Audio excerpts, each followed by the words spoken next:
Hey guys, Matthew here, and today I want to bring you guys the updated guide on my Fireball miner. So this is going to be for the people who are wanting to put a little bit more budget into it. A lot of people have been asking me that, been telling me like, hey Matt, like I have your build going, but now I'm wondering how do I put more currency into it to bring up the damage, bring up the speed, bring up the survivability, and all that. So this is basically what we're going to be looking at today. Now, of course, my League starter is a bossing type character, so you're not super focused on survivability. We are focused on boosting up that damage. So I'll basically, in this video, I'll be showcasing a little bit. I want to do a map to showcase to you guys how fast it actually does a T16 mapping.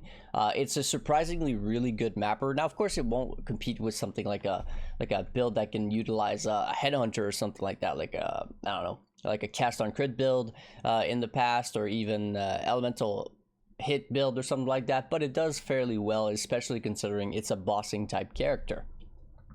And then we're gonna head over into an Uber Elder to showcase what it can do with when it comes to single target damage. Now, of course, again, it's a squishy build. You have to play it very, very well, otherwise you will die. All right, so let's start with the mapping, and then we are going to go ahead and do the boss, and finally we're going to finish it off with basically the POB, right, and the changes. So what we have here is temp chains. Okay, I'm not dealing with temp chains. No shot. I'm dealing with temp chains. Let's see, skeletons, more monsters, less recovery. Okay, whatever. I mean, there's nothing really on this map that is anything too breathtaking. One thing to note is that when mapping, I'm always using a Quicksilver flask. I typically swap that in for the Delirious when I'm bossing. I use GMP for mapping instead of trap and mine damage because the overall increased damage is just not necessary whatsoever. So let's go ahead and clear this map, and you guys will see that, I mean, look, it's not the fastest clear ever, but I like to say that this is not a bad clear at all. Again, not a takey build. It will die if you take some big hits. You do have many layers of defense, however. I personally skipped the league mechanic. I don't think it's worth it. I just haven't seen anybody really make a crazy amount of currency with it yet. It's been pretty weak sauce for a lot of people. So yeah, this is kind of what the mapping feels like, looks like. Now I could have done the blight, but the reason, because I'm doing this video, you know, it's I don't want to take too much time, so I'm just kind of going through the motion. But you can see that it's what's nice about it is that basically mines are auto target, right? So I can just kind of put the mine down and it will target what it needs to target, and it'll just go out and kill it, right? So I don't even need to really pay attention to what I'm doing. Now, in terms of single target damage, that's where the build shines. Now, there's a lot of bosses in this map, which makes it a lot more annoying. But if we debuff the bosses, you'll see that we basically one-shot them. Like, yeah, we basically just one-shot the bosses. T16 bosses, they're just a one-shot fest, no problem there. Put a few mines down and it's all good to go. So this was a mapping showcase. As you can see, it does fairly well in maps. Now I think no, I picked it up. Yeah, apologies for the filter. I was leveling in solo self-found. Okay, now that we've done that, let's go ahead and showcase a single target, which is going to be a little bit more fun. And we're going to do a Uber Elder. Might as well put the Atziri on. Atziri does, or sorry, not Atziri. Maven does make it significantly harder, or at least significantly more annoying, because when there's like two shapers, with the lack of movement abilities and such, you just, sometimes you can't dodge everything. But let's go ahead and throw in the trap and mine damage. At the same time, this is going to be a good showcase of what the new Uber Elder bossing looks like post nerfed of your movement abilities and your mana stuff and all the mana cost and all that. You're really nothing changed, to be completely honest. For me, anyways, in my build, the only difference is that I can't dodge as much using my movement abilities, and of course, my damage is nowhere near as high as it used to be. But essentially, this is kind of how I go about doing Uber Elder. So as you can see, boom, the boss is phased. Boom, the boss is phased. Oop, I kind of tanked that. Didn't mean to do that. But yeah, that's pretty much all that happens, right? It's insta phases after insta phases, for the most part, anyways. You can kind of just you kind of want to keep mobile because of the degen pools. You really don't want to be letting any of these degen pools actually happen. Now, I did leave one of them happen, which was a bit of a mistake. You definitely don't want that to happen too often. All right, so I saw some ads over there. I'm actually going to focus on killing those. Looks like I got slammed, but I was able to tank it, so that's pretty impressive. All right, so this is a double Shaper annoyance right now. We're getting double Shaper plus Elder shooting stuff at us. No fun. That's just what Maven does to your bosses, though. Okay, so we have to go inside of this, otherwise we will die when the explosion happens. There it is. Oh, okay, so now we're dealing with 2 elders instead. That's also just as annoying. But we phased the boss. It's time to deal with phase number 3. So it's kind of funny because this build is extremely squishy, but at the same time it has many defensive layers that makes it so it's actually not as squishy as you would think, right? You think of a 3000 life build and you think, oh, you're instantly gonna die. But I've taken quite a few hits, quite a few spears, quite a few ice spears, quite a few things in this boss fight already. And as you can see, like I've yet to die. Now maybe I got a little bit lucky with the RNG on those. I don't really know. It's quite possible with the dodges, with the RNG, but you know, okay, there we go. We finally died. There's not much I could do there with the whole Elder throwing out his little spiky thingies on the exact top of the bubble and Shaper Slam. There's just too much going on. So let's see. Oh wow, I nearly instantly died there. That's kind of tragic. Okay, so he's actually phased already, so we are going to be moving on to the next phase. So what I do in the tentacle phase is I kind of just run around, and as long as you don't stop moving, even if you're walking fairly slow, there is a delay before the tentacles hit the ground, so you should never be dying from that. But if you ever stop moving, yeah, you're probably going to take a tentacle hit, and it only takes 1 to kill you. Alright, so here we go. Just keep going with the ads, run around in a circle. Here comes a slam, walk away from that. That was pretty annoying, actually. And this is the final phase. So, this is Shaper down, keep walking around, ride the tentacles. As I said, you never want to stop moving. And there it is. That should be it. Oh, that was unfortunate. I'm not sure if he's gonna die from the culling. Yep, he did. So I'm actually gonna wait for the loot to drop before I respawn. Now I don't know if what happens if I die and then this explosion and the loot comes out when I'm not in the arena. I wonder if like nothing drops or something like that. But I don't want to risk it. I actually don't want to risk it. So let's go ahead and grab our loot. And then we're heading over to the POB portion of the video for everything that changed and all that. So did we make any money here? Just need a moment to catch my breath. This is 86, so that's worth a little bit of money. These might be worth a little bit. Overall, that wasn't too crazy. Oh, we got 2 Colossal Tower Shields. So you know what? Maybe we made our money back from the Colossal Tower Shields. We can actually have a look at it. Might as well, right? The investment here, I believe, was somewhere around 150 chaos or something? Let's see. Let's look at PoE profit real quick. So the investment seems like it was somewhere around 95C, I guess. Oh, so the price of the fragments have been going down quite a bit. So 95C, let's see how much money we made from this boss. Now, of course, the golden times of bossing, which is the first 3 days or so, are gone, but we can still see if we are able to make a profit. We're looking at 95 chaos to make a profit here. So this is worth absolutely nothing. 8 chaos, that's pretty sad. I'm not sure if we should even consider it. This thing is worth nothing. 6 chaos, we're not going to count it. The vault map, we're not going to count. The fossilized spirit shield says that the base is worth about 30C, so that's not bad. So we're 30C out of the 95 that we need to make to turn a profit. The colossal tower shields are 18C each at this point in the league. So it's 36 chaos. So 18, so it's 36 plus 30, so it's 66, so we're actually down about 30 chaos, and then these boots are worth about 10C. So we actually lost about 20C for killing that boss, but we also didn't really drop anything, right? We didn't drop any of the expensive stuff whatsoever. We dropped pretty much the worst of the worst, be it Mark of the Shaper, 8 chaos. Indigon would have been profit, Void Forge would have been profit, Void Fletcher would have been profit. Disintegrator would have actually been even worse. Eternity Shroud would have been good. And let's see. Obviously, a Watcher's Eyes would have covered the entire cost. Actually, just out of curiosity, how much is an 86 Watcher's Eyes right now? I know this has nothing to do with the video, but I'm just curious. So let's look at item level 86, unidentified Watcher's Eyes. Yeah, they're 3.3x. So, I mean, even at 3x, right, that is, what is that, like 225 chaos right now, which is basically almost 2.5 Uber Elders. And you're pretty much guaranteed to drop one every 3 if you have Gaze into the Abyss. So overall, Uber Elders still seems like guaranteed profits so long as you have to Gaze into the Abyss, because of course the bases and all that are also gonna be a good portion of the amount of money that you make. All right. Again, though, this is nothing to do with the video. Let's hop into the actual POB. So this POB that I'm going to link in the description is essentially my character from right now. You'll see that the tree, literally nothing changed, except that instead of having a regular jewel here, be it a regular crit multi-jewel, I actually swapped that for a Rolling Flames, because Rolling Flames gives us Scorch.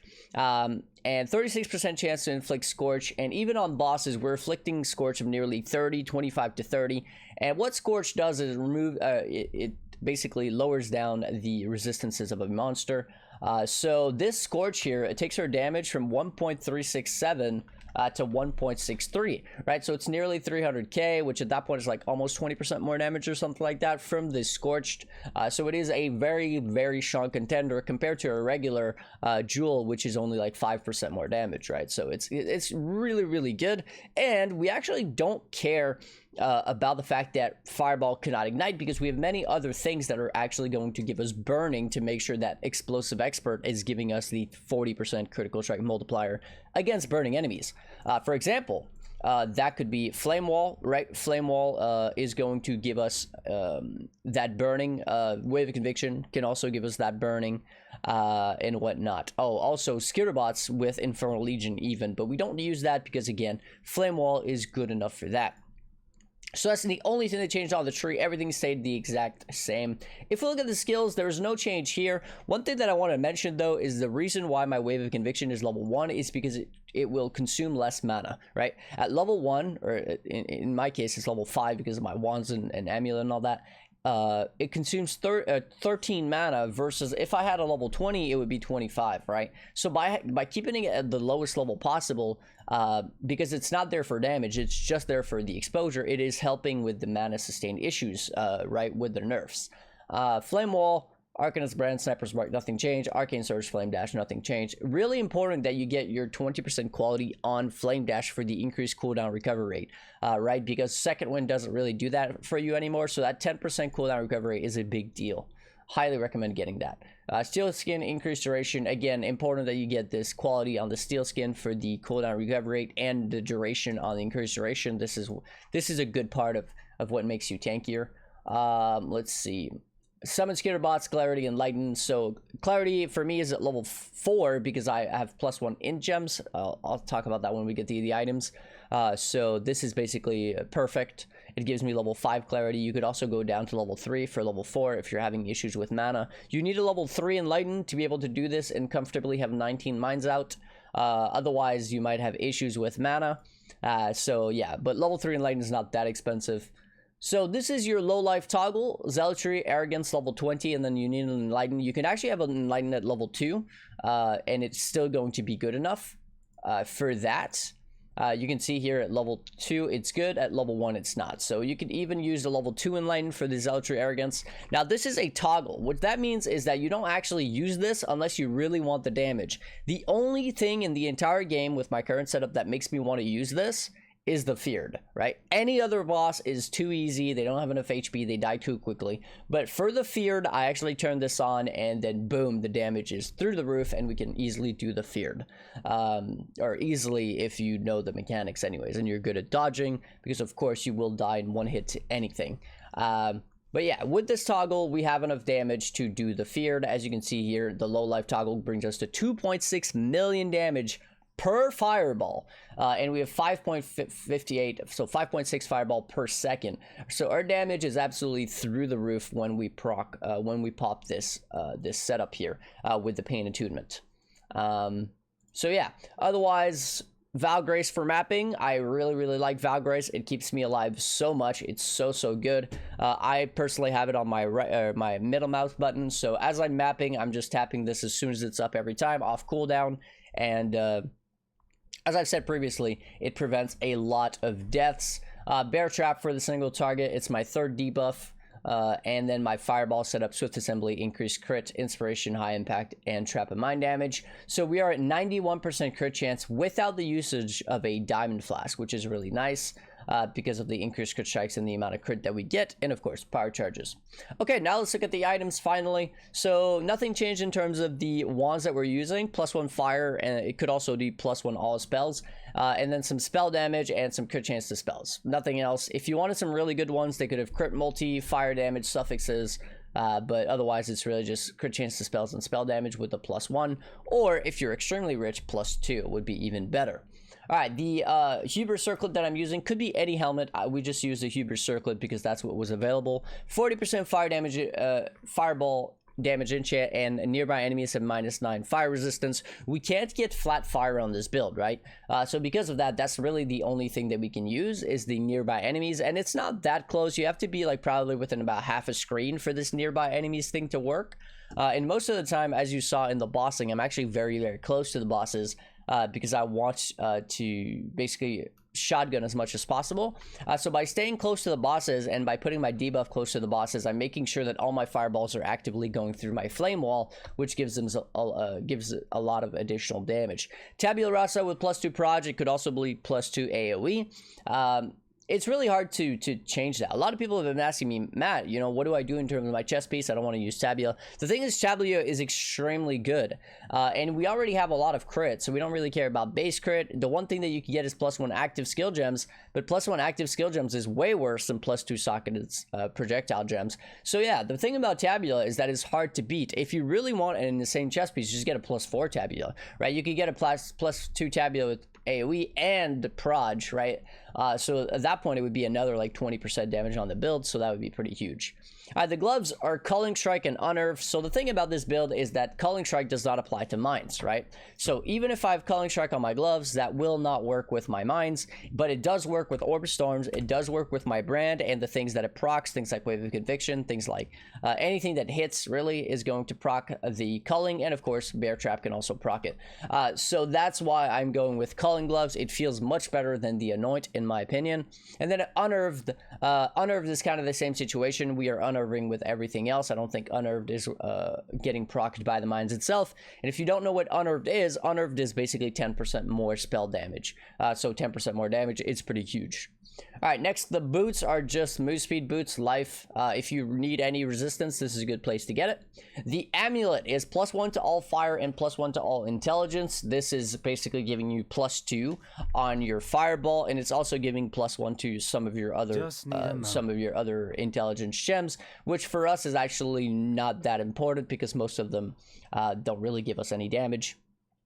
But that's really all we care about here. Otherwise, you know, resistances, life, mind throwing speed, as I have crafted, is great. Stats is great, no matter what you're missing. That's what we're going for. In terms of the Anoint, I actually went with something very cheap. I went with Annihilation because it gave me the highest amount of crits. I already have a lot of crit multi, right? Over 600. So there's no reason for me to go with something like, for example, Arcane Potency. Even if it says that it's better, it's 7% versus Annihilation, which was like 5%. Yes, it's better, but this one is only giving me 30% crit, this is giving me 50%. And that 15 multi, I'm not really going to feel it. Meanwhile, I'm going to feel when I don't crit. So that's why I went with that, and it's also cheap, right? It doesn't have any silver oils, no golden oils, nothing like that. It's a clear, and a black. It's a very cheap Anoint, and it's actually super, super strong for this build. All right, so that's what we went for the Anoint and the Amulet.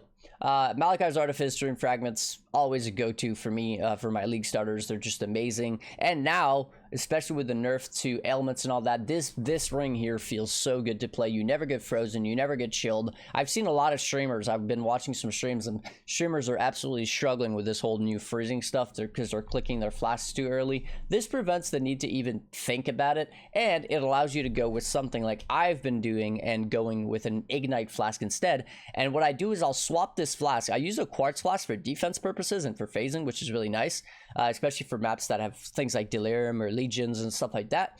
And I use Ignite if there's a, well, 99% of the time I use Ignite, but if there's a map that has like poison on hit or something, then I'll actually use poison immunity on my flask. So I'll swap it out. And you can do the same thing with, if there's a map with like shocked ground, you can use a shocked flask, which is nice because your last flask is basically interchangeable for any other modifier that you want on it. So just keep a few quartz flasks in your stash and you'll be good with the different ailments basically. So yeah, that's what I'm doing here. The leather belt is just life and res. Also a great place to get a lot of strength. That's pretty much where almost all my strength come from, is from the leather belt.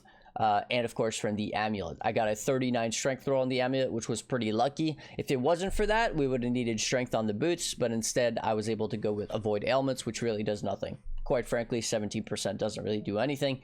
The flask, divine life flask, eternal mana flask, enduring of course, quicksilver of warding. I still use that even with the nerf. I still think it's really nice to have.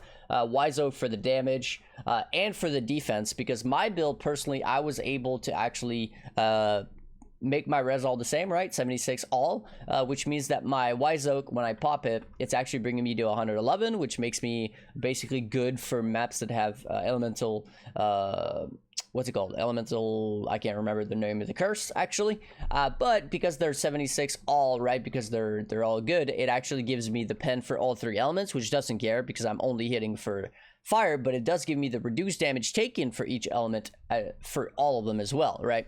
So I get 6% less damage taken for fire, cold, and lightning, which is pretty nice. And then the quartz flask, as I already mentioned, for the defense, the dodge, the spell dodge, and of course the phasing for different maps. The rest of the build stayed the exact same. So this is basically my updated build and a little bit of a showcase for it, and how I've been playing it, right? And yeah, like I said, it's a great build. It works extremely well. It's a really fast mapper for the sort of budget that it has. Now this is double influence, this is double influence, this is single influence, so even this setup is not that expensive. Maybe 20-30x, which sounds like a lot, but considering it can do literally everything in the game, you know, it's not that insane. And of course I'm also estimating that due to the value of my items, but I got pretty lucky, right? So for example, my Culling Unearthed gloves, when we awaken or orb them, got T2 life and some res. Yours are probably not going to do that, so the value of these gloves for me is a lot higher than for most people, right? Most people, Culling Unearthed gloves is only going to cost them basically an Awakener's Orb and 2 bases, which are cheap, so maybe 4 or 5x. For me, these gloves are probably worth nearly 20, right? That's how good these gloves are. So that's another thing to mention, is that if you get lucky, you can actually make some money crafting the gear. I would highly recommend you craft it yourself, because you have so many flex slots in this build that, let's say you don't get res on your gloves, well, you can make it up for elsewhere, right? So it's not that big of a deal. You also have many jewel sockets to make up for anything that you are missing as well if you get truly unlucky. But yeah, that's what I would recommend. Anyways, that's pretty much it for my updated guide. Before I go, as always, I want to say a huge thank you to my supporters: Jordan, Fruitfly, Thomas, Naroth, Master, Tim, Nate, Jacoff, Flame Scorpion, Reese, Emil, Road to Millions, Alex, Brandon, Don, Joseph, Welcome Back, Panda, Edicus, Scott, Bart, Grimoire, Johnny, Ronald, Kevin, Mercury, and Bizen, as well as, of course, anybody else who has supported me in the past, and anybody else who wishes to remain anonymous. Hopefully you guys enjoyed. I'll catch you guys in the next one. Peace.